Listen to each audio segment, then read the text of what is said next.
अस्सलाम वालेकुम।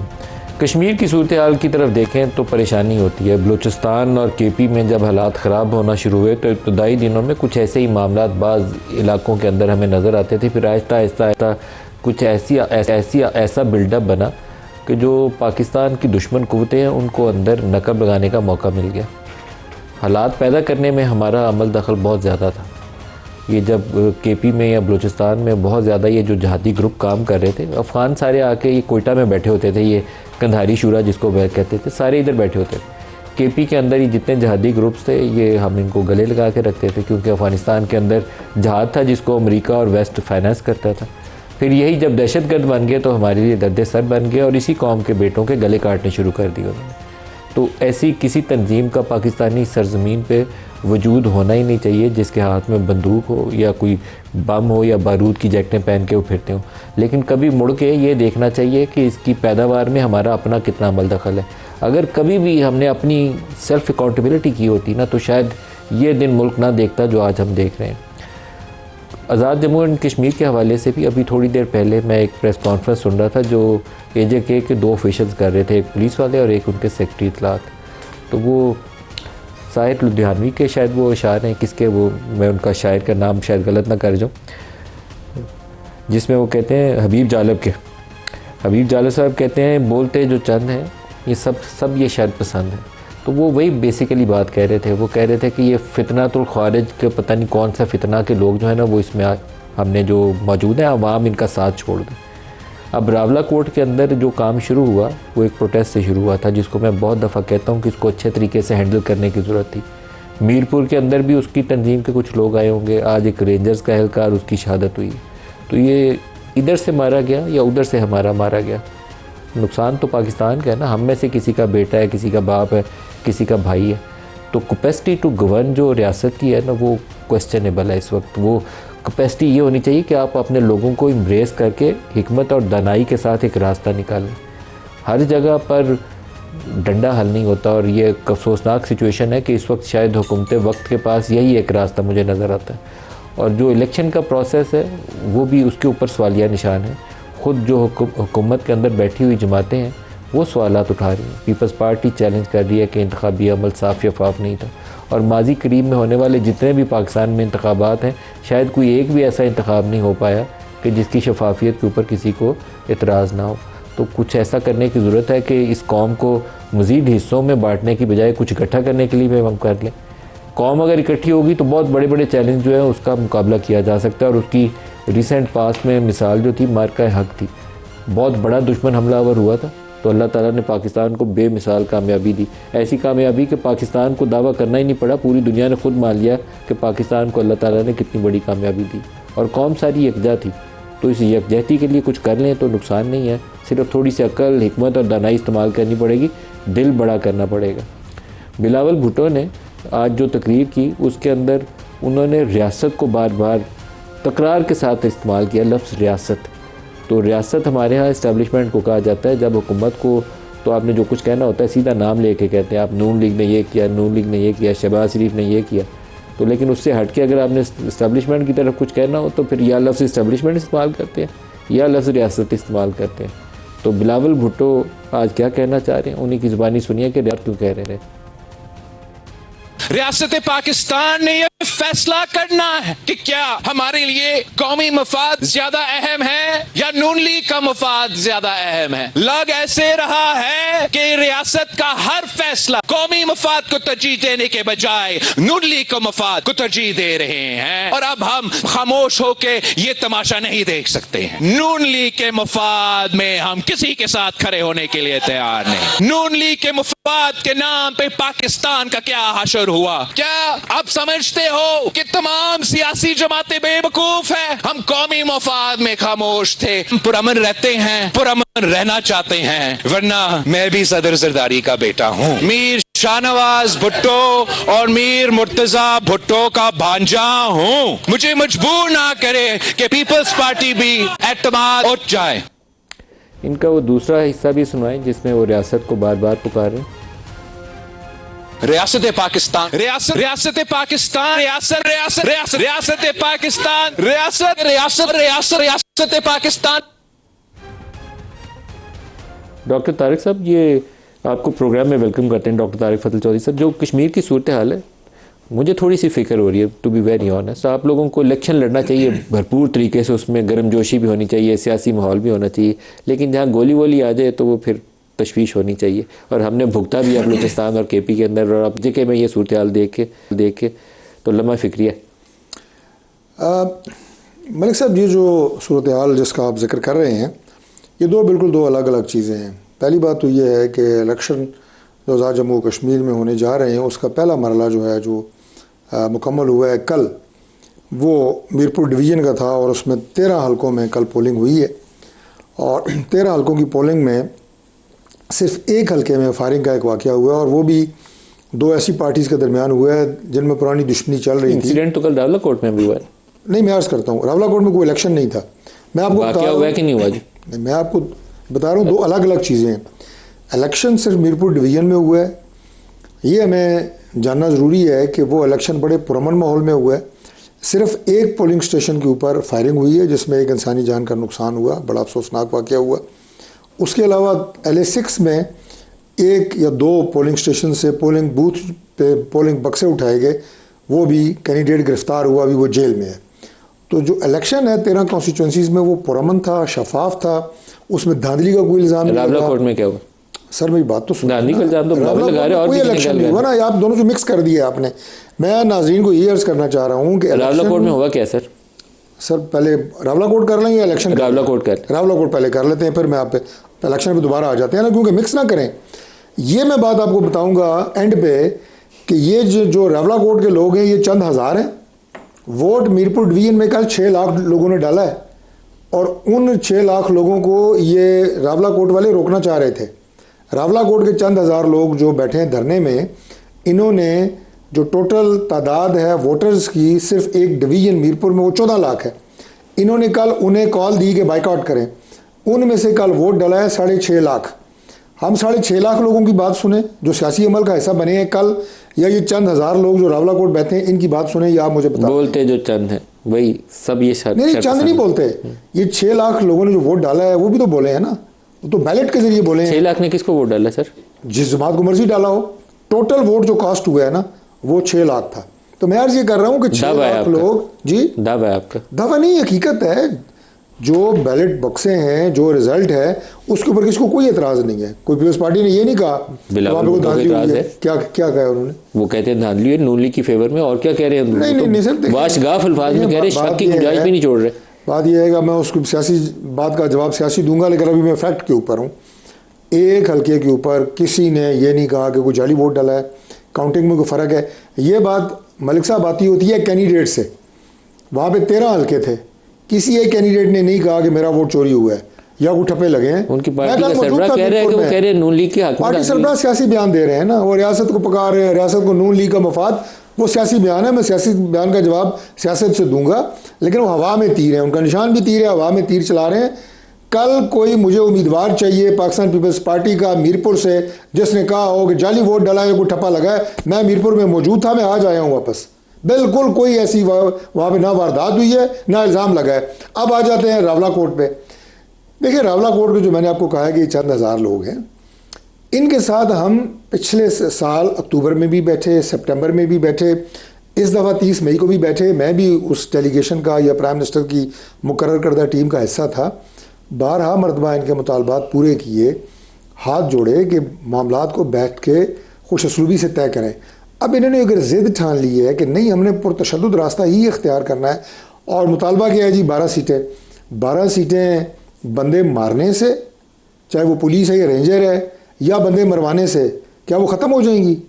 वो 12 सीटें आज़ाद कश्मीर के कॉन्स्टिट्यूशन आइन में प्रोटेक्टेड हैं, उसका एक तरीक़ाकार है, उस पर बात करने की ज़रूरत है। हम उसके लिए पहले भी बैठे हैं, आज भी बैठने के लिए तैयार हैं। पीपल्स पार्टी जो बात कर रही है ना, इनके 2 सीनियर रहनुमा राजा परवेज़ अशरफ और कमर कायरा हमारी उस टीम का हिस्सा थे। तो हम जब इनसे मुज़ाकरात कर रहे थे तो हम इकट्ठे बात कर रहे थे।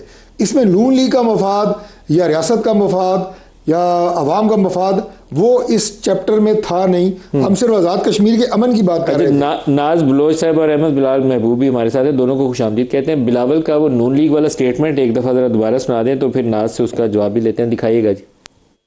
रियासत पाकिस्तान ने यह फैसला करना है कि क्या हमारे लिए कौमी मफाद ज्यादा अहम है या नून लीग का मफाद ज्यादा अहम है। लग ऐसे रहा है कि रियासत का हर फैसला कौमी मफाद को तरजीह देने के बजाय नून लीग को मफाद को तरजीह दे रहे हैं, और अब हम खामोश होके ये तमाशा नहीं देख सकते हैं। नून लीग के मफाद में हम किसी के साथ खड़े होने के लिए तैयार नहीं। नून लीग के मफाद के नाम पे पाकिस्तान का क्या हशर हुआ?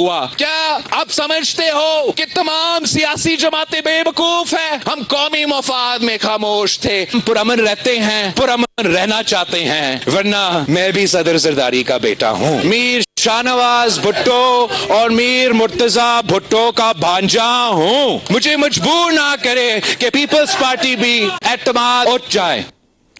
नाज बीबी, क्या वजह हुई कि बिलावल को ये धुआंधार तकरीर करनी पड़ी? बिस्मिल्लाहिर्रहमानिर्रहीम। नदीम मलिक साहब, कल जो इलेक्शंस के आज़ाद कश्मीर के इंतखाबात के अंदर जो हालात आपने देखे होंगे और ये पूरी दुनिया ने देखा, सोशल मीडिया पे, कैमरास पे, कैमरे की आंख ने देखा, ना देखा तो सिर्फ वफाकी हुकूमत ने नहीं देखा, ना देखा तो शायद पंजाब हुकूमत ने नहीं देखा कि किस तरह से बेतौकीरी वोट की गई, ठप्पे किस तरह प्रिजाइडिंग अफसर के सामने लगाए गए, यहाँ तक कि बैलेट बॉक्सेस को वोटों समेत जाके बिल्डिंग इमारतों की छत पे बैठकर जलाया गया, जिसकी तमाम विजुअल्स और फुटेजेस मौजूद हैं। आपने देखा होगा किस तरह असलहे की नुमाइश की गई, किस तरह गोलियां चलाई गई। नाज बीबी भेजेंगी डॉक्टर तारिक साहब को, आपकी तादी जमात है। किस तरह गोलियां चलाई गई, और जो बातें मैं कर रही हूँ ये बेसरों पैर नहीं कर रही। राजा परवेज अशरफ साहब ने बाकायदा हमारे कैंडिडेट्स के साथ बैठ के प्रेस कॉन्फ्रेंस की और ये तमाम विजुअल्स तमाम चैनलों ने दिखाई हैं। तो अगर मेरे भाई तारिक फजल चौधरी साहब जो है थोड़ा सा वक्त निकाल लें तो और जाके अपनी प्रेस कॉन्फ्रेंस से हटकर अगर राजा परवेज अशरफ साहब की प्रेस कॉन्फ्रेंस सुन लें तो उसमें वो तमाम उनके पास सबूत आ जाएंगे जो कैंडिडेट्स बराह रास्त खुद बैठकर दिखा रहे हैं कि उनके साथ क्या ज्यादतियां हुई हैं, चाहे वो राजमहल में हो, चाहे वो पूरे मीरपुर में हो, चाहे वो कोटली में हो, चाहे वो बराह रास्त एक वर्कर का हमारे जिस वर्कर राजमहल में नाज को ये नहीं पता इनका अपना बंदा जीता है जी, ये तो हालत है। नाज वहाँ पे आपका बंदा जीता है राजमहल में। जी हाँ, वो भी आपकी मुजफ्फर साहब पीपल्स पार्टी के हैं। मैं बात कर लूं, मैं खप्पे मार के खुद जीत गई हैं आप। मेरी बात सुने नहीं, खौफे खुदा करें आजाद कश्मीर के बारे में मालूमात रख के बात करें। बहुत एहतराम के साथ जिस हल्के में जीती हैं उसी पे इल्जाम लगा रहे हैं। आप आपस में तय कर लें, दोनों हैं, आप मैं तय करूं, मैं तो रहा हूं वहाँ पे हफ्ता 10 दिन, उन्हें पता ही नहीं है कि वो खुद जीती हैं वहाँ से। बहुत ही एहतराम के साथ, आप बहुत ऑनरेबल मेंबर हैं पार्लियामेंट के और आपकी बहुत इज्जत करती हूँ। बात करने का मौका दे दे तो शायद आपको बताया है, आप मुकम्मल बात करें। मैंने कहा जिस हल्के पे आपने इल्जाम लगाया वहां से आप खुद जीती हैं, मैंने सिर्फ ये बात की है। नहीं तो सुन तो लेना। तो जब आपने हल्के में ये आपके मुकाबला करके अपने वोट का तहफ़्फ़ुज़ करके किस तरह से हमने फाइट किया है, अपने वोट का तहफ़्फ़ुज़ किस तरह से किया है, हमने हर चीज की निशानदेही इलेक्शन कमीशन को की। आप लोगों को क्या जरूरत पेश आई थी कि इलेक्शन से चंद कुछ दिन पहले आजाद कश्मीर के लोगों को बसेस देकर आप क्या समझ रहे थे कि लोगों की जहन साजी ऐसे की जाएगी? आपने रूल्स की जो वायलेशन की है वो तमाम एविडेंसेस, वो तमाम प्रूफ, चाहे इलेक्शन डे हो चाहे इंतखाबात से पहले हो, वो सब हमने जमा करवा दिए इलेक्शन कमीशन को। अब बात यह है कि जहां पर आपने ये भी नहीं देखा कि पाकिस्तान पीपल्स पार्टी के वर्कर को शहीद किया गया। फिर ये जो बयानों का सिलसिला है, अगर पंजाब से वजीर आला खुद आकर जलसों में, तकरीर में अगर पाकिस्तान पीपल्स पार्टी और सिंध हुकूमत को, एक सूबे की हुकूमत को आड़े हाथों लेंगी तो ये नामुनासिब रवैया है। इससे इत्तेफाक नहीं, इससे नफरतें फैलती हैं और हम नहीं चाहते कि नफरतों के बीज दोबारा बोए जाए। पाकिस्तान पीपल्स पार्टी कराची से लेके जीबी तक हमारी प्रेजेंस है और हमारे नुमाइंदगान हैं। आज हम पंजाब में भी हमारे नुमाइंदगान हैं, हमारे नुमाइंदगान बलूचिस्तान में भी हैं। तो हम तो वफाक की अलामत है। हमसे अगर आप सूबा खेलेंगे और आजाद कश्मीर में जाकर आप सिंध हुकूमत को और चेयरमैन पाकिस्तान पीपल्स पार्टी के खिलाफ तुंदो तेज बयानात देंगे। चले छोड़ दे वजीर आला पंजाब, उन्होंने जो कहा सो कहा। मैं समझती हूँ कि जो आपकी पार्टी के कायद ने जाकर वहां पे बयानात दिए, बाकायदा नाम लेकर आप लोगों ने तकरीरें की, वो आपका चले सियासी मार्का था, आप करें, हम उसका जवाब सियासी अंदाज से देंगे। लेकिन हमने बहुत तहम्मुल के साथ जीबी के इलेक्शंस में भी बहुत कुछ देखा, मगर वोट का तहफ्फुज Bilawal Bhutto chairman Pakistan Peoples Party ने यकीनी बनाया। आज हम चुप करके बैठ जाते, हमारा वो मैंडेट भी चोरी हो जाता। महबूब साहब से भी अपने मैंडेट का तहफ्फुज। मैं जुमला ऐड कर दूं सिर्फ? जी जी कह लें, मुख्तसर बात जी मुकम्मल कर लें। देखें बात यह है, मैं कल रात 3 बजे तक मुसलसल मैं देखता रहा, अपने उम्मीदवारों से राब्ते में रहा। एक भी शिकायत Election Commission of Gilgit Jammu Azad Jammu Kashmir को इनके किसी कैंडिडेट की तरफ से जमा नहीं कराएगी। फैक्ट में बात करें ना, सियासी तकरीरें जितनी मर्जी करें। 6 लाख वोट कहाँ से आए सर? सुने ना, 6 लाख वोट कहाँ से आए? 6 लाख वोट डाले हैं ना लोगों ने, मुख्तलिफ जमातों को डाले हैं। किन लोगों ने? आज़ाद कश्मीर में जो वोटर्स थे मीरपुर डिवीजन के, 6 लाख वोट कास्ट हुआ है। वो नाज मानती नहीं है, सारी जमातों को पड़ा है ना। नाज मानती, नाज पता नहीं जिंदगी में आज़ाद कश्मीर कभी गई भी है या नहीं। मैं तो आपको एक एक हल्के का बता रहा हूँ। वो जिस हल्के पे इल्जाम लगा रही थी, सुने ना मेरी बात तो सुने। वो जिस हल्के पे हमारे ऊपर इल्जाम लगा रही थी, उसमें वो खुद जीती हैं। अहमद बिलाल महबूब साहब, जो 2 सूरतें हैं इस वक्त हमारे सामने, एक तो रावला कोर्ट की सिचुएशन है, और मुझे लगता है कि इससे पुअर हैंडलिंग किसी सिचुएशन की ना, पॉलिटिकल सिचुएशन की कभी मैंने देखी नहीं है जितनी ये हुई है। वहाँ पे अगर आप गोली चलानी पड़ जाए तो फिर तो समझे ना कि आपका पॉलिटिकल प्रोसेस तो कम्प्लीटली फेल ही हो गया ना, फिर ही आपको गोली चलानी पड़ती है। दूसरा इलेक्शन का प्रोसेस है, और वो भी मुतनाज़ है। आपका दोनों पे तज्जिया? बहुत शुक्रिया। देखिए मलिक साहब, ये जो रावला कोर्ट में हो रहा है, अगर मैं उनके 38 नकात पे मबनी जो चार्टर ऑफ डिमांड है उसको देखूं तो मुझे वो बहुत रीज़नेबल लगता है और वो दुरुस्त है, उसको तस्लीम किया जाना चाहिए। और मेरा ख्याल ये है कि 34 के करीब मतालबात तो उनके तस्लीम भी कर लिए गए, लेकिन आखिरी जिस चीज़ के ऊपर चीज़ें फंस गई हैं उसमें मैं समझता हूँ कि जॉइंट अवामी एक्शन कमेटी अनरीज़नेबल है। उसमें वो ये कि 12 की सीटें ये ख़त्म की जाएं जो कि रेफ्यूजीज़ के लिए हैं पाकिस्तान में मुकीम। उनका मुतालबा बिल्कुल सही है, मैं भी उसके हक़ में हूँ कि उसका जो इंतखाब का तरीका उसे तब्दील होना चाहिए। लेकिन मसला ये है कि वो कॉन्स्टिट्यूशन का हिस्सा है, वो 2/3 मेजॉरिटी से असम्बली में ही पास होगा। और ये आज़ाद कश्मीर की सुप्रीम कोर्ट ने भी यही वर्डिक्ट दिया कि भाई ये तो जलसों के ज़रिए, मुतालबे के ज़रिए नहीं पास हो सकता। तो मेरे ख़्याल में उनको इसका इंतज़ार करना चाहिए, अगली असम्बली का उनका मुतालबा जायज़ है, और उनको ये मामला इस हद तक नहीं लेके जाना चाहिए कि अब ये इंतखाबात ही उसका यरगमाल बन जाए और वो सबोटैज हो जाए। अब जो दूसरी बात है इलेक्शन के फेयर या अनफेयर होने की, मैंने ज़ाती तौर पे या मेरी ऑर्गेनाइजेशन ने उसको मॉनिटर तो नहीं किया, लेकिन मैं ये देख रहा हूँ कि अगर वहाँ पे एक हल्के के अंदर ये तशद्दुद हुआ है तो ये भी बद इंतज़ामी है, इसका भी जायज़ा लिया जाना चाहिए। और जो लोग, और मेरे ख्याल में आज डिप्टी कमिश्नर साहब को वहाँ पे मुअत्तल भी कर दिया है, वहाँ से ट्रांसफ़र भी कर दिया, तो ये भी शायद उस एहतसाब का हिस्सा है।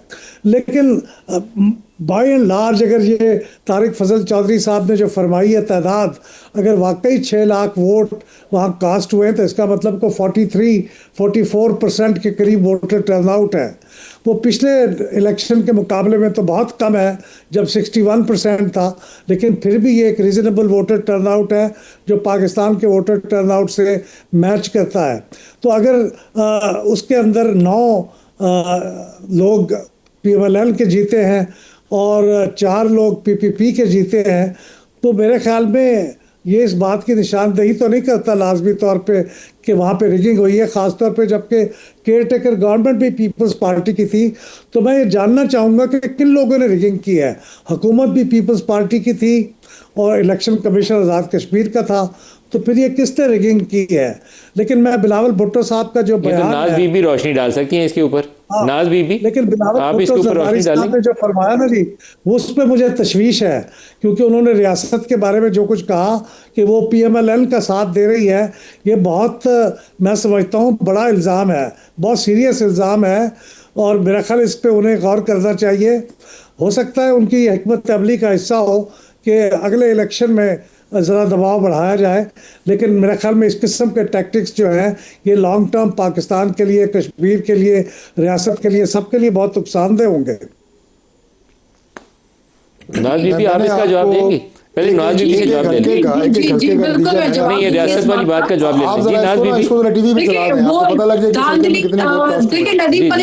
नदीम मलिक साहब धांधली किसने की ये मुझे कहने की जरूरत नहीं है। मैं आपको ये कह सकती हूँ कि तमाम चैनल्स ने और कैमरे की आंख ने सबने देखा है। वो कहते हैं ना, जाने ना जाने गुली ना जाने बाग तो सारा जाने है। सारा तमाशा पूरी दुनिया ने देखा है किस तरीके से स्ट्रेट फायर हुआ। किसने किया वो, ये सवाल तो मैं पूछती हूँ। पाकिस्तान पीपल्स पार्टी के वर्कर को शहीद किया, किसने किया, ये सवाल तो मैं पूछती हूँ। पाकिस्तान पीपल्स पार्टी के जहाँ पे वोटों को जलाया गया, प्रिजाइडिंग ऑफिसर के सामने बैठकर सैकड़ों की तादाद में ठप्पे लगाए गए और वो वीडियोस पीपल्स पार्टी ने नशर तक किए हैं कि ये देखें, ये आइडेंटिफाई करें ये कौन लोग हैं। तो मुझे बताइए, सवाल करने का हक तो मैं रखती हूँ। वफाकी हुकूमत के वुज़रा जाकर और ठप्पे लगाए किसने? नवाज बीबी ठप्पे किसने लगाए? डॉक्टर तारिक फजल चौधरी ने लगाए, किसी और ने लगाए? कोई तो होगा ना। देखिए वो तो डेफिनेटली, देखिए धांधली करने के लिए भी लोग, धांधली करने का जिनको हुनर आता हो वो तारिक फजल चौधरी को तो नहीं बैठकर बिठा के ठप्पे लगवाएंगे। उन्होंने जिन जिन को लगवाए हैं ठप्पे, उनकी आइडेंटिफिकेशन करें, उनके नादरा की वेरिफिकेशन करवाएं, आपको पता चल जाएगा हु इज हु। और ये रियासत की ललकार की, इसके पीछे क्या हरकत है? जो बिलावल की तकरीर के अंदर रियासत की ललकार थी, उसकी क्या वजूहत है? नदीम मलिक साहब, चाहे वो कोई भी हो, जो भी होगा उसको कटेरे में लाना चाहिए, उसको आइडेंटिफाई करना, ये जिम्मेदारी रियासत की है। जो रियासत की तकरार है, ललकार है बाकायदा उसके अंदर बिलावल की तकरीर में, उसके मुहरकात क्या है? देखिए मुहरकात तो मेरे ख्याल में खुद सोचना चाहिए वफाकी हुकूमत को कि पाकिस्तान पीपल्स पार्टी एक ऐसी सियासी जमात है जिसने अपनी जो है अना को पीछे रखते, अपने ईगो को पीछे रखते हुए, हमने अपनी जाती जो है वो अपने सेल्फ इंटरेस्ट को पीछे रखते हुए हमने मुल्क और कौम की खातिर, मुल्क के मफाद में, जमहूरियत के मफाद में इनके साथ इत्तेहादी बन के हुकूमत में इनका साथ दिया। हम इनकी जहाँ पे मफाद होगा उस पीपल्स पार्टी इनके मफाद के लिए हम इतने बड़े सैक्रिफाइसेस नहीं करेंगे। हमने बड़ी कुर्बानियां दी हैं। नदीम मलिक साहब, ये शहीदों की पार्टी है। इस पार्टी ने बड़ी लीडरशिप ने शहादतें दी हैं। किसी ने अपनी उंगली भी जख्मी नहीं की होगी। पीपल्स पार्टी की लीडरशिप ने शहादतें दी है। हमारे वर्कर्स की शहादतें हुई हैं। सैकड़ों की तादाद में पाकिस्तान पीपल्स पार्टी के वर्कर्स शहीद होते रहे। तो हमारी जो कुर्बानियां हैं जमहूरियत के लिए, मुल्क के लिए, और आपने देखा कि रियासत पाकिस्तान के लिए जो हमारी कुर्बानियां वो किसी से ढकी छुपी नहीं है। तो लिहाजा हमसे बैठकर अगर डॉक्टर तारिक साहब जवाब दीजिए जी, रियासत की बाकायदा आज ललकार रहे थे वो बिलावल, एक दफा नहीं कोई 11-12 दफा। ये है कि पाकिस्तान के अंदर जो पॉलिटिकल स्पोर्ट्समैन स्पिरिट है इसका अजीब फुकदान पैदा हो गया है। जिस वक्त गिलगित बल्तिस्तान में बिलावल भुट्टो जरदारी साहब इलेक्शन जीत रहे थे, उस वक्त रियासत नून लीग के मफाद को तहफ़्फ़ुज़ कर रही थी। उस वक्त नहीं उन्हें याद आई कि रियासत किसके मफाद का तहफ़्फ़ुज़ कर रही है। मैं नहीं कह रहा कि पीपल्स पार्टी को रियासत ने जिताया है वहाँ पे, लेकिन वो जीत रहे थे। हमने स्पोर्ट्समैन स्पिरिट का मुजाहरा किया और प्राइम मिनिस्टर शहबाज शरीफ ने सिंपल मेजॉरिटी नहीं ली थी उन्होंने। हम 5 सीटों पे थे, वो 9 सीटों पे थे इब्तदाई जो रिजल्ट्स आए, लेकिन हमने उन्हें मुबारकबाद दी। हमने कहा आप हमसे आगे हैं, आप गवर्नमेंट बनाएं। ये होती है स्पोर्ट्समैन स्पिरिट। हमने रियासत को नहीं ललकारा कि जनाब गिलगित बल्तिस्तान में बिलावल ने रियासत को ललकारा। उन्हें आज़ाद कश्मीर के अंदर मुस्लिम लीग नून की जो विक्ट्री है वो हज़म नहीं हो रही। लेट्स बी क्लियर, जब पूरा दिन पोलिंग होती रही आज़ाद जम्मू और कश्मीर में, किसी ने टीवी पे आगे नहीं कहा जनाब कि वहाँ पे किसी जगह धांधली हो रही है। और जो नाज बलोच अभी कह रही थी कि वो ठप्पे लग रहे थे, किसने लगाए, पूछा जाना चाहिए।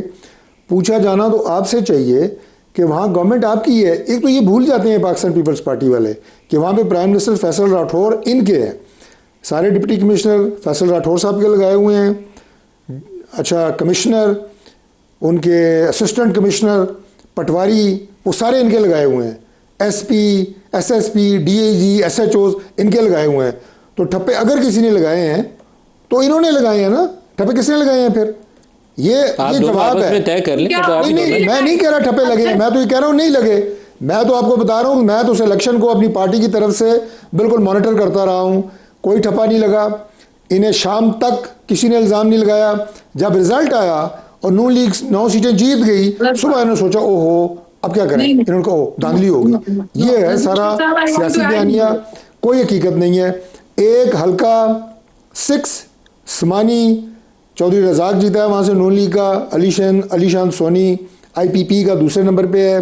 तो भाई बात यह है कि आपका अपना लगाया हुआ स्टाफ अमला, और धांधली का इल्ज़ाम लगाने से पहले सोचो तो सही, हमारी गवर्नमेंट है वहाँ पे। अब यहाँ पे इस्लामाबाद में इलेक्शन हो और शाम को डॉक्टर तारे के ठप्पे लग गए हैं, धांधली हो गई है, और भाई गवर्नमेंट हमारी है, तो मुझे सोचना चाहिए कि यहाँ पे तमाम इंतज़ामिया हमारी अपॉइंटेड है। अगर यहाँ पे कोई ठप्पे लगाएगा तो इंतज़ामिया के ताउन से लगाएगा, ऐਵੇਂ नहीं लगा सकता। अगेन मलिक साहब, to cut it short, Azad Kashmir में मीरपुर डिवीज़न में जो इलेक्शन हुआ है, मैं शाबाश देता हूँ इलेक्शन कमीशन को, चाहे इनका है, मैं शाबाश देता हूँ इंतज़ामिया को, पुलिस को। फ्री एंड फेयर इलेक्शन उन्होंने कराया है। 6 लाख खुदा बंदों का तो शाहिद वैसे है। पता करिएगा सर, वो वोट सर मैंने आपको पूरा चार्ट भेजा है मैं ना, दिया है जिनको आप टीवी चलाएं पे चैनल चलाते के हैं, ऊपर। अभी टीवी पे चलाते ये हैं। टोटल वोट कॉस्ट हुआ है, और ये काफी बड़ी परेशानी की बात है। 6 लाख कहाँ से आई है सर? 14 लाख वहां पे वोटर है मलिक साहब, क्या हो गया थानू? 14 लाख में से 45% टर्नओवर रहा है। ये आपके कागजों में है ना? नहीं कागजों में नहीं, ये उन बैलेट बक्सों में है जो डब्बों में है। वो तो वो कह रही है बक्सों का जो हाल है वो तो नाज के कोई हाल नहीं है। नाज को पता ही नहीं है, वो तो सिर्फ सियासी बयान जो बिलावल साहब ने दिए है उसको प्रोटेक्ट कर रही है। वो उनका सियासी राइट है, उन्हें करना चाहिए। मेरे से बात करे वो बंदा जो आज़ाद कश्मीर में इनकी तरफ से गया हो, वो गया है शर्जील मेमन, वो भी प्रेस कॉन्फ्रेंस शर्जील मेमन ने भी आज प्रेस कॉन्फ्रेंस करके आपके मतलब जो कुछ कहा सुन लीजिएगा। में वो वहां से वापस आए। डॉक्टर तारिक इसको फजल कुछ चौधरी पता नहीं है। साहब, नाज बलोच और अहमद बिलाल महबूब साहब, आपसे ब्रेक ले लें। ब्रेक से वापसी पे सरदार मसूद खान हमारे साथ होंगे, हमारे साथ रहिए।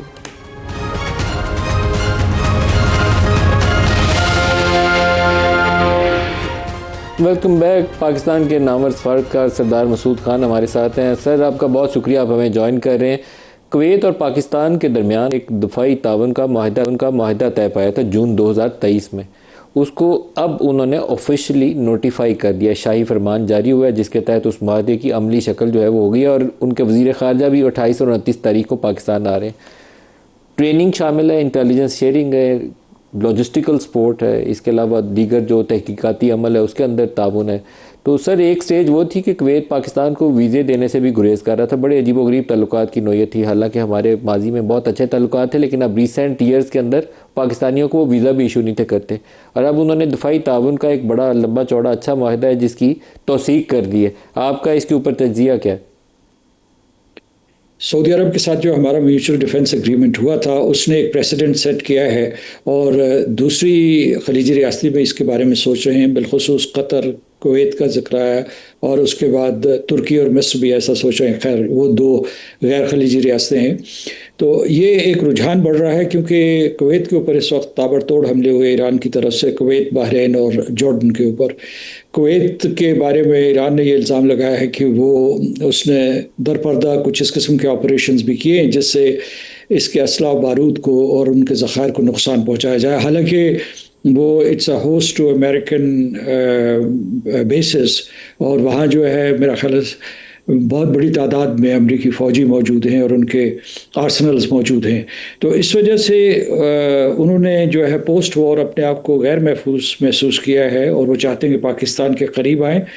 बहुत सी खलीजी रियासतों की ये ख्वाहिश है, लेकिन उनके जो आपस बाहमी इख्तलाफात हैं उसकी वजह से शायद वो पूरे के पूरे एक ग्रुप के तौर पर ना शामिल हो सके। बिलखसूस मैं जिक्र करूँगा UAE का, क्योंकि उसका इसराइल की तरफ बहुत रुझान है और उसके सऊदी अरब के साथ इख्तलाफात हैं। लेकिन कुवैत और सऊदी अरब के अच्छे ताल्लुक़ात हैं, और वो हमारे लिए खुशाइंद है कि न सिर्फ जो है हमारे इसमें जो स्ट्रेटेजिक ताल्लुक़ात कुवैत से मजबूत होंगे, बल्कि जैसा कि आपने कहा कि माशी दरवाज़े भी खुलेंगे, और ख़ास तौर से जो हमारे वहाँ लोग काम करते हैं उनके लिए दरवाज़े खुलेंगे जो बंद कर दिए गए थे।